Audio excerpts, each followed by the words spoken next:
조갑제TV 시청자 여러분 안녕하십니까. 2021년 11월 6일 오전 9시 6분입니다.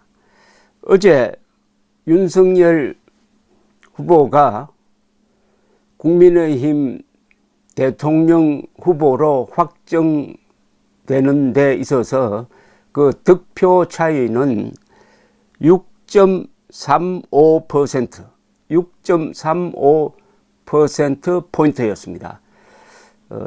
근소하다면 근소하고 상당하다면 상당한 아주 묘한 숫자입니다. 그런데 사실은 어제 정상적인 투표를 했더라면 윤석열은 58대 35로 즉 23%포인트 차로 이길 수 있었습니다. 제가 정상적인 투표라는 것은 역선택을 방지하는 시스템을 가동시켰더라면 58대 35로 이겼습니다. 즉 당원들 상대로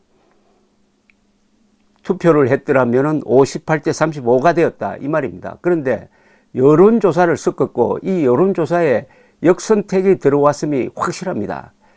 그러니까 이런 위험한 행동은 이걸로 끝내야 합니다. 일종의 이건 사망유희입니다. 수치가 명백하게 보여주고 있습니다. 윤석열은 당원 투표에서 57.77%를 받았습니다. 그러나 여론조사에서는 37.94%를 받았어요. 그리하여 종합득표율은 47.85%였습니다. 그러나 홍준표는 당원 투표에서는 34.79%를 얻었으나 여론조사에서는 48.21%를 얻어가지고 종합득표율은 41.50%가 되었습니다. 그래서 그 격차가 6.35%포인트가 된 거죠.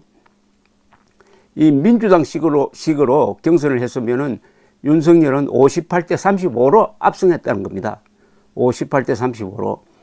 그런데 이 조사를, 여론조사의 추이를 가만히 들여다보면은 역선택이 확실하게 들어왔다는 것을 알 수 있는 게 이 유승민 씨의 경우입니다.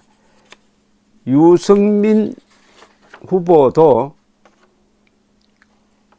당원 투표에서는 몇 퍼센트를 받았느냐 하면은 4.27%를 받았습니다. 그런데 여론조사에서는 그 2배에 가까운 10.67%를 받았어요. 그래서 합산해서 7.47%입니다.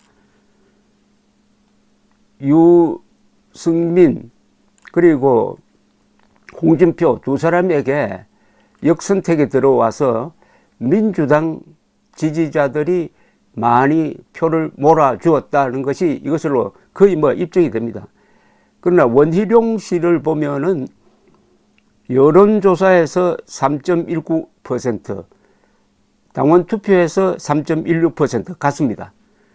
원희룡 씨의 경우에는 손해도 보지 않고 덕도 보지 않았는데 윤석열 후보는 58%의 당원 득표율에도 불구하고 여론조사에서 38%밖에 받지 못한 겁니다. 그 차이가 20%포인트입니다. 그래야 득표율이 47.85%가 되었다. 이런 수치를 우선 말씀드리고 이런 사안에 대해서 이 조선닷컴에 댓글 2개를 하나 소개를 해드리겠습니다. 이 댓글은 지금 어떤 언론도 보도하지 않는 겁니다. 이 역선택 문제에 대해서 의외로 언론이 아주 소극적인 보도를 했습니다. 그러니까 그 소극적 보도를 한 이유가 뭐냐? 역선택 방지 조항을 반대한 사람들의 눈치를 본 건지 아니면 역선택에 들어가는 좌파의 눈치를 본 건지 모르지만은 이 언론이 이 문제를 너무나 소홀하게 다루고 있는데 이 댓글 2개가 아주 핵심입니다. 우선 조선닷컴 댓글에 여칠회라는 사람이 이런 글을 썼습니다. 제가 지금부터 읽어드리겠습니다.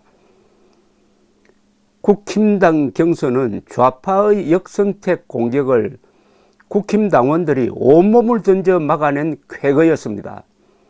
여론조사에서 홍준표 후보가 윤석열 후보를 무려 10%포인트 앞선 것을 당원 투표에서 역대 최고의 투표율을 올리며 윤석열 후보를 밀어 홍 후보를 20% 이상 앞서게 한 것입니다. 당원 투표와 여론조사를 모두 감안한 총 득표율에서는 윤 후보가 홍 후보를 겨우 6.35% 앞섰습니다. 여론조사에서 좌파의 역선택을 예상한 국힘당원들이 정권교체 열망으로 똘똘 뭉쳐 미리 윤석열에게 압도적인 표를 몰아주어서 좌파의 공격에서 방어해낸 것입니다. 핵심입니다. 그리고 조승복이란 분이 이런 댓글을 또 올렸습니다. 여론조사에서 홍이 이긴 것이 바로 역선택이다. 다행히 윤석열이 당원 투표에서 압승하여 이긴 것이다. 당은 앞으로 선거에서 역선택 방지 조항을 반드시 넣어야 한다. 상대 당이 당대표를 뽑거나 당대선 후보도 뽑을 뻔했다는 것에 당은 국민들에게 사과해야 한다. 역선택도 부정선거다. 앞으로 반드시 역선택 방지 조항을 넣어라. 그래야 공정선거를 할 수 있다. 이게 얼마나 사려 깊은 이야기입니까? 역선택도 부정선거죠. 그러니까 여론조사에 응하는 사람들이 자기 생각과 다른 일종의 거짓말 여론조사 응답을 했다는 것 아닙니까? 그리고 더 큰 문제가 있습니다. 이번에 국민의힘 경선 과정에서 특히 토론 과정에서 나타난 사실입니다. 이 역선택을 의식한 후보들은 이재명, 문재인 공격보다는 윤석열 공격에 집중했습니다. 그렇게 해야 자신들이 역선택 받는다라고 생각한 것 아닙니까? 그러니까 경선이 혼탁하게 되고 내부 총질이라는 말도 나오게 되고 이게 잘못하면은 당의 분열로 갑니다. 이래저래 이거는 한 번으로 끝내야 합니다. 또 이것은 정당의 조직 원칙에도 맞지 않고 선거법 원칙에도 맞지 않습니다. 정당은 이념 공동체입니다.